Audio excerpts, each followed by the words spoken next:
Dalam urusan mati, 4 doa kita berentet berturut-turut.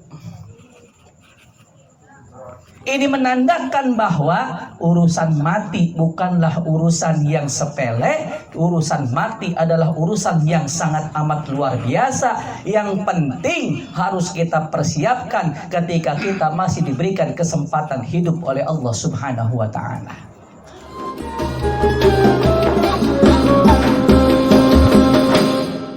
Assalamualaikum warahmatullahi wabarakatuh.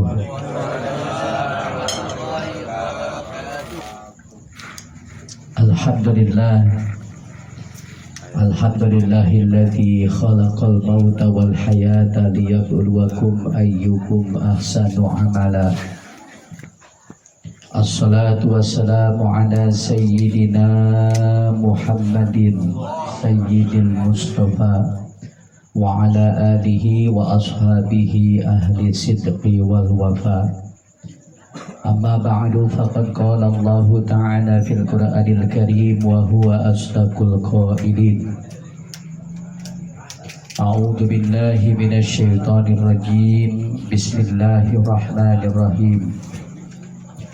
Al-yawma nakhtimu ala afwahihim wa tukallimuna aydihim wa tashhadu arjuluhum bima kanu yaksibun.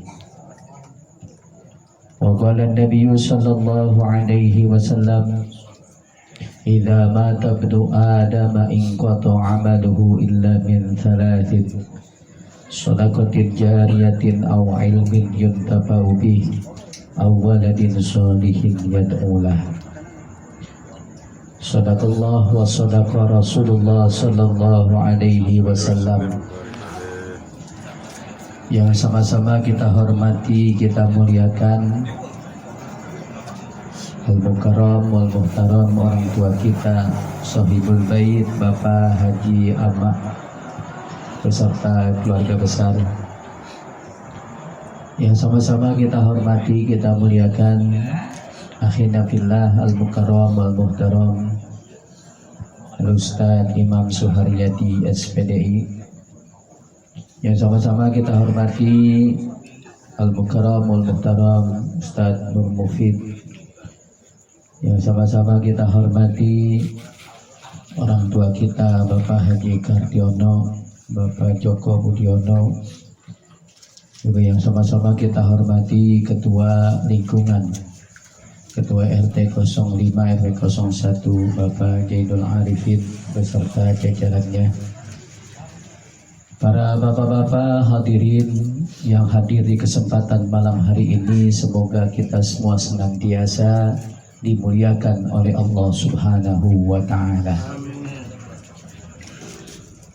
Bapak-bapak hadirin jamaah sekalian, marilah sama-sama kita panjatkan puja dan puji syukur kehadirat Allah Subhanahu wa ta'ala atas seluruh limpahan nikmat karunia yang diberikan kepada kita, sehingga dengan rentetan nikmat dan karunia tersebut pada malam hari ini kita bisa sama-sama hadir memenuhi undangan Sohibul Hajat, Sohibul Bait, Sohibul Musibah Bapak Haji Muhammad Amma dalam rangka kita memperingati 40 hari wafatnya saudara kita, tetangga kita, yaitu almarhumah Ibu Maisuri.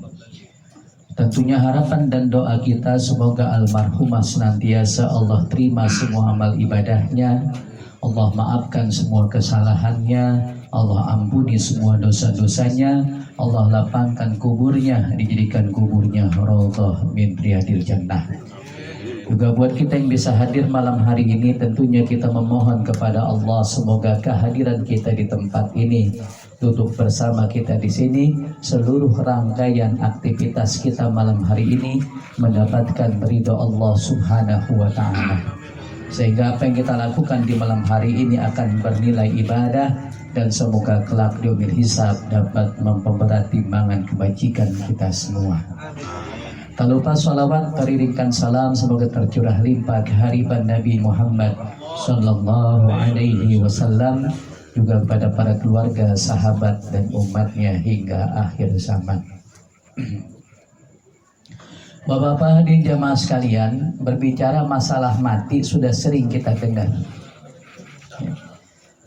Cuma tidak sedikit di antara kita hanya sekedar mendengar dari telinga kanan, keluar lagi dari telinga kanan. Kalau masuk dari telinga kanan, keluar dari telinga kiri masih mending. Ada yang nyangkut kali dikit. Ini masuk dari telinga kanan, keluar dari telinga kanan, mental. Ya. Sehingga ketika kita hadir ke tempat acara seperti ini, buat kita yang masih hidup adalah ini sebuah peringatan buat kita bahwa siapapun kita pasti bakalan mati, tapi kita nyantai saja untuk mempersiapkan diri datangnya mati. Padahal urusan mati nggak main-main, Pak. Kita diajarkan ketika kita berdoa kepada Allah Subhanahu wa Ta'ala dalam urusan mati, 4 doa kita berentet berturut-turut. Ini menandakan bahwa urusan mati bukanlah urusan yang sepele. Urusan mati adalah urusan yang sangat amat luar biasa. Yang penting harus kita persiapkan ketika kita masih diberikan kesempatan hidup oleh Allah Subhanahu wa Ta'ala. Doa kita kan 4 tuh Pak, berentet. Wa taubatan qoblal maut, wa rahmatan indal maut, wa maghfiratan ba'dal maut. Allahumma hawwin alaina fi sakaratil maut. Menggunakan sin ya Pak, jangan menggunakan shin. Ini kadang-kadang tempatan pasih. Allahumma hawwin alaina fi sakaratil maut. Bukan syakarot tapi sakarot. Menggunakan huruf sin. 4 doa kita yang berentet kita minta ini berurusan dengan kematian kita. Wa taubatan qoblal maut, kita minta kepada Allah Subhanahu wa Ta'ala diberikan kesempatan untuk bisa taubat sebelum mati itu datang menimpa kita masing-masing. Wa rahmatan indal maut, kita minta rahmat Allah ketika kematian itu datang kepada kita. Wa maghfiratan ba'dal maut, dan kita minta ampunan Allah Subhanahu wa Ta'ala setelah kematian itu datang kepada kita. Dan yang tidak kalah pentingnya adalah kita minta keringanan dari Allah Subhanahu wa Ta'ala ketika menghadapi sakaratul maut. Orang Pak, sakaratul maut itu sakaroyat, artinya itu mabok. Ya. Makanya orang kalau sakaratul maut itu kayak orang mabok, kagak ingat apa yang dia lakukan, kagak ingat apa yang dia ucapin. Yang dia lakukan, yang dia ucapin itulah yang sering dia lakukan dan dia ucapin ketika masih hidup segar kayak begini. Makanya ketika menyebut kalimat la ilaha illallah berat luar biasa, karena ketika masih hidupnya lisannya kering, tidak pernah dzikir, tidak pernah tahlil. Sama yang nungguin udah disuruh nyebut Pak, nyebut. Emang lagi masih kecilnya, lagi masih hidupnya sering keliling jualan minyak, nyebutnya minyak. Tergantung kebiasaannya. Tidak hanya di situ Pak, sakaratul maut itu sakitnya luar biasa.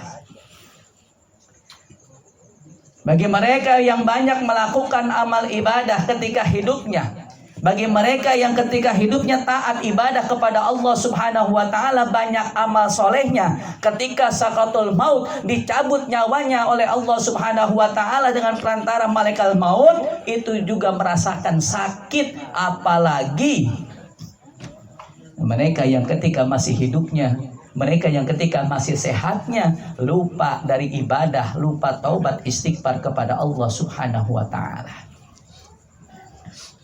Malaikat maut diperintahkan oleh Allah Subhanahu wa Ta'ala untuk mencabut nyawa orang soleh. Ya Allah, malaikat maut Pak nyabutnya pelan-pelan. Dia melihatnya kasihan. Sampai akhirnya lapor kepada Allah. Kata malaikat maut, ya Rob, aku nggak kuasa menarik nyawa, mencabut nyawanya si fulan. Karena si Bulan begitu baik ketika masih hidupnya, sementara ketika dicabut nyawa begitu sakit rasanya. Aku nggak tega ya Rabb.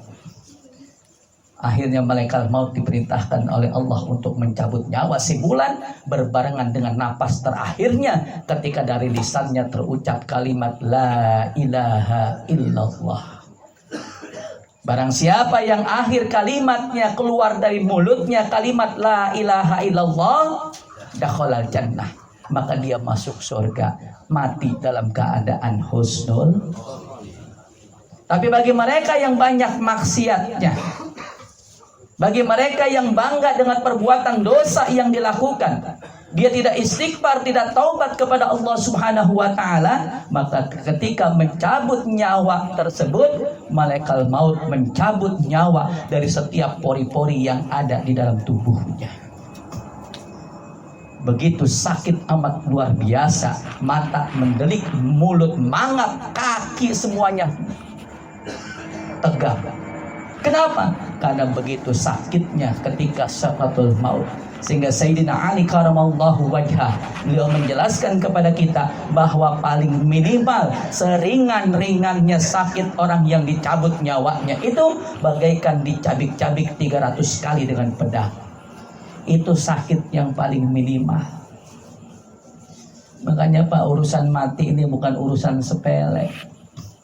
Tapi ketika kita hadir ke acara seperti ini, kita nganggapnya hal yang biasa-biasa saja. Hal ini terjadi karena memang sudah diprediksi oleh Rasulullah Sallallahu Alaihi Wasallam. Di dalam kitab Nasra'ul Ibad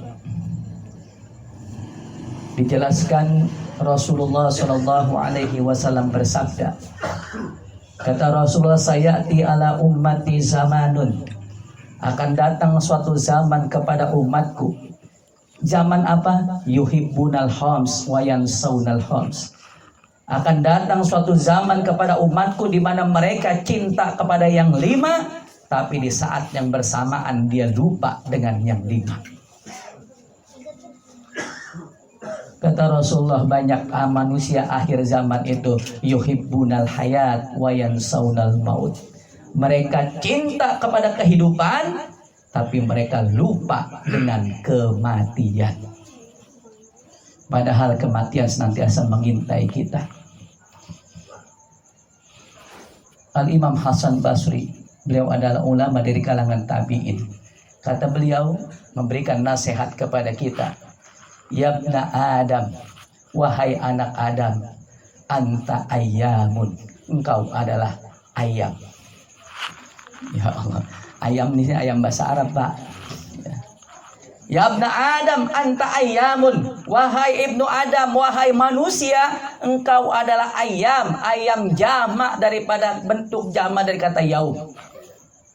Yaumun artinya hari, kalau ayam itu artinya hari demi hari. Wahai anak Adam, engkau adalah kumpulan dari hari demi hari, kata Al-Imam Hasan Basri. Hidup kita akan kumpulan hari demi hari, Pak. Dari Senin, Selasa, Rabu, Kamis, Jumat, Sabtu, ketemu lagi kita dengan Senin terus. Itulah hari demi hari kita. Bahwa hari demi hari kita ini hanyalah kumpulan. Hidup kita ini hanyalah kumpulan dari hari demi hari, kata beliau. Fa in dahabu dahaba ba'dahum. Apabila hari itu pergi, maka pergi pula sebagian daripada diri kalian manusia. Dulu kita sangat seger rasanya. Mata melihat masih awas, telinga mendengar masih terdengar dengan jelas. Jalan pun kita masih gagah, makan apa aja kita masih kuat. Petek jengkol kita lalap kuat. Tapi hari demi hari, ketika hari itu pergi satu hari demi hari, masa lalu kita yang tidak akan pernah kembali kita alami, itu pun seiring dengan perginya sedikit demi sedikit dari tubuh kita. Gigi dikit demi dikit udah mulai copot, rontok. Bukan copot lagi, rontok. Luar biasa. Udah ada giginya, berarti metik. Ya, metik. Kalau rontok mah metik, udah gak ada giginya. Ya, Mata kita yang tadi melihat jelas, ini udah mulai lamur. Pendengaran kita yang tadinya kalau dengar apa-apa orang bisik aja kita dengar, ini orang teriak-teriak kita masih kurang jelas dengarnya. Satu hari demi hari itu semua pergi meninggalkan kita. Rambut tadinya hitam-hitamnya pergi meninggalkan kita. Lama-lama akhirnya putih. Itulah kita. Yang ketika hari demi hari itu berganti pergi, maka akan berganti dan pergi pula sebagian dari tubuh kita. Yang hari demi hari, lama-kelamaan, maka kita akan mengalami kelemahan. Dan setelah mengalami kelemahan itu, maka kita akan mengalami kematian. Orang akhir zaman, kata Rasulullah itu, mereka cinta kepada kehidupan, lupa dengan kematian. Sehingga yang dia cari itu hanya bagaimana dia bisa bahagia hidup di dunia. Dia lupa nanti bagaimana matinya dia. Padahal mati adalah hal yang sangat luar biasa dan dahsyat yang pasti akan kita alami.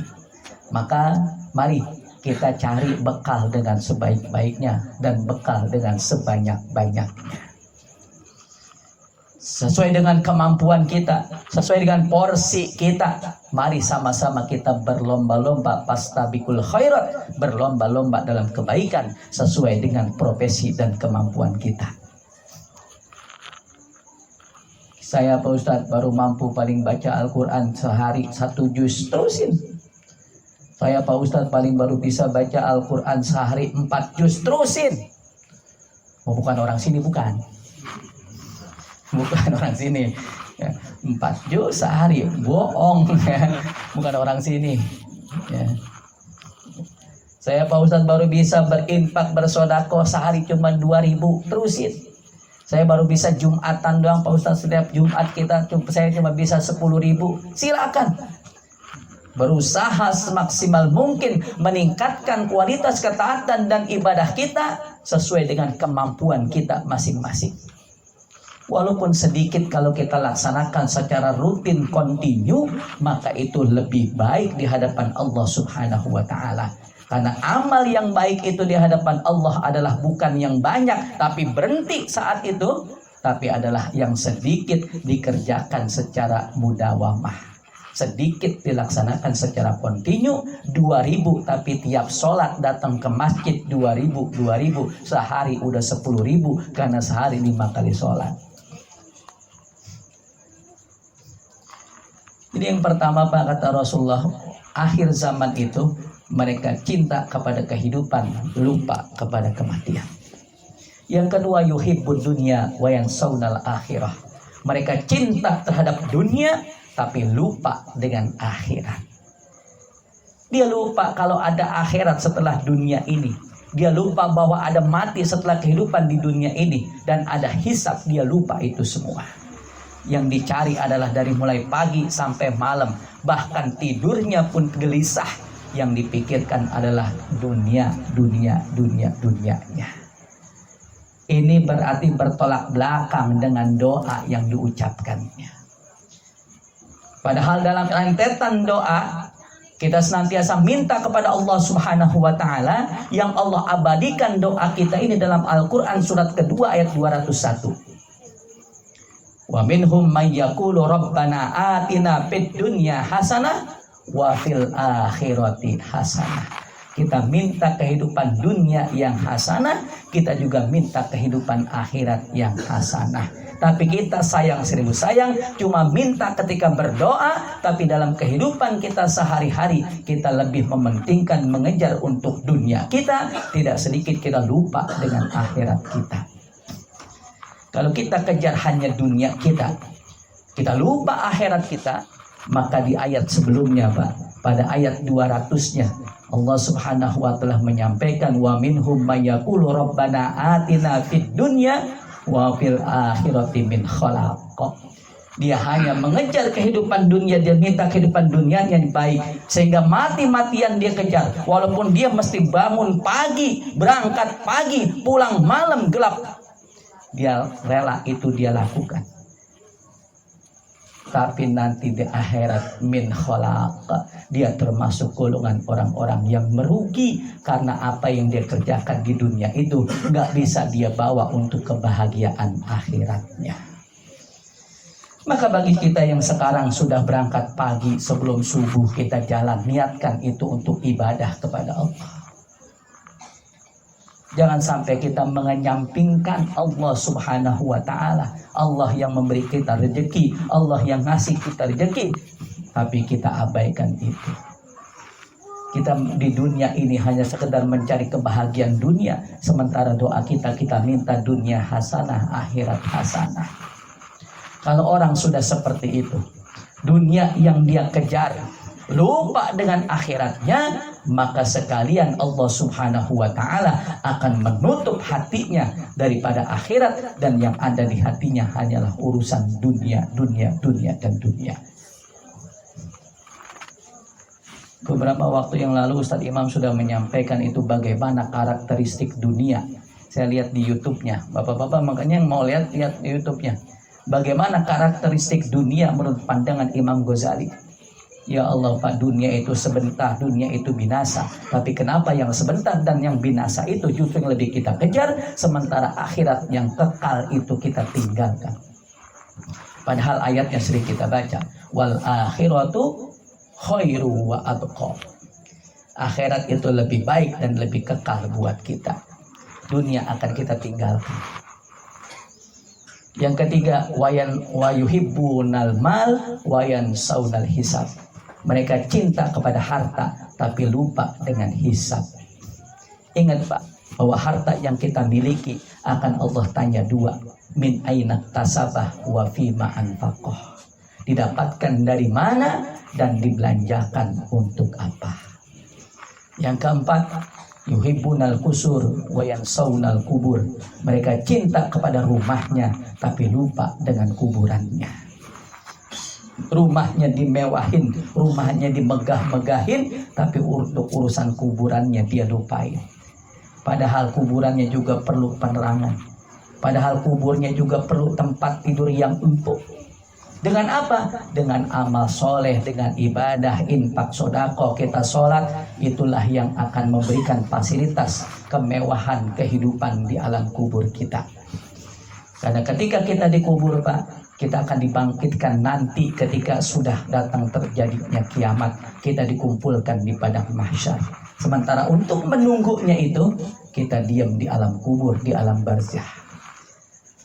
Maka kita perbanyak fasilitasnya supaya kita menunggu di alam barzah datangnya hari kiamat. Kita dibangkitkan di padang mahsyar, kita mendapatkan kenyamanan, keamanan, dan kenikmatan. Kita di rumah kan Pak, kalau di rumah tidur kasurnya empuk, ruangannya enak, ventilasinya bagus, ada AC-nya enak. Maka di alam kubur pun begitu Pak. Kalau tempat kita dikubur itu empuk, ada AC-nya, ada ventilasinya, fasilitasnya semua terjamin, maka menunggu datangnya hari kiamat, dibangkitkan kita semua, rasanya sebentar. Kata malaikat, nom kan nomil arus, tidurlah kamu laksana tidurnya pengantin baru.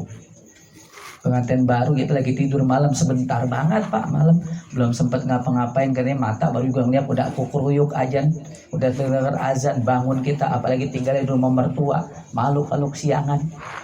Lagi masih di rumah mertua pengen kentutnya ditahan-tahan. Sebentar malam rasanya. Begitulah orang yang banyak mendapatkan kenikmatan kubur. Karena di dunianya ketika masih hidup dia memikirkan kuburnya supaya ada berbagai macam fasilitasnya. Sehingga begitu masuk alam kubur rasanya sebentar, nunggunya datang kiamat. Nunggu dibangkitkan kita untuk dikumpulkan di padang mahsyar. Cuma sayang kata Nabi, akhir zaman umat Nabi mereka lebih mementingkan mengingat kemegahan rumahnya, melupakan kemegahan fasilitas kuburnya. Udah berapa itu Pak Dadi? 4 ya? Udah 4. Yang kelima, yuhibbunal khalq wa yansaunal khaliq. Mereka cinta kepada makhluk tapi lupa kepada yang menciptakan makhluk tersebut. cinta kepada anak silahkan wajib, cinta kepada istri silahkan wajib, cinta kepada saudara silahkan wajib, tapi jangan sampai anak, istri, keluarga kita melalaikan kita dari zikir ingat kepada Allah Subhanahu wa ta'ala. Dalam Al-Quran surat Al-Munafikun di ayat yang ke-9 Allah Subhanahu wa ta'ala berfirman, Al-Munafikun 63, surat ke-63 ayat 9. Ya ayyuhalladzina amanu la tulhikum amwalukum wala auladukum an dzikrillah wa may yaf'al dzalika faulaika humul khasirun. Hai orang-orang yang beriman, janganlah anak-anakmu dan harta-hartamu melalaikan kamu dari mengingat Allah Subhanahu wa ta'ala. Kita kerja mencari nafkah wajib, tapi jangan sampai kita melalaikan perintah Allah. Kita menjaga anak, menjaga keluarga itu adalah wajib, tapi jangan sampai anak dan keluarga kita melalaikan kita dari ibadah kepada Allah. Kalau kita lakukan itu, faulaika humul khasirun, maka kita akan Allah golongkan ke dalam golongan orang-orang yang rugi di hadapan Allah Subhanahu wa ta'ala.